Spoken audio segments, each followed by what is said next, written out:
Kasama ang kanyang mga legal counsel, humarap na sa National Bureau of Investigation ang dating head coach ng Ateneo Blue Eagles na si Tab Baldwin para magbigay ng salaysay sa ginagawang investigasyon.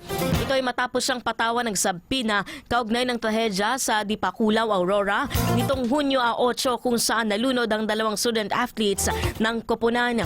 Ayon sa otoridad, layunin ng fact-finding investigation na malaman kung may naganap na paglabag sa Anti-Hazing Act o iba pang kapabayaan sa insidente. Hindi nagbigay ng pahayag si Baldwin sa media.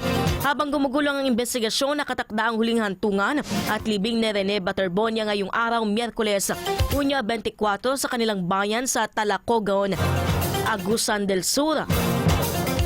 Naasahan ang pagdagsa ng mga makikiramay sa kanyang lugar na tinuring siyang bilang isang bayani sa larangan ng sports. Samantala, matapos ang burol sa Arlington Memorial Chapel sa Quezon City, ibinyahe na pabalik sa bansang Nigeria ang mga labi ng 21 anyos na si Divine Adili. Ito ay alinsunod sa kahilingan ng kanyang pamilya. Ang pamunuan ng Ateneo de Manila University naman ay nagpadala rin ng mga kinatawan para samahan ng atleta sa kanyang huling pag-uwi.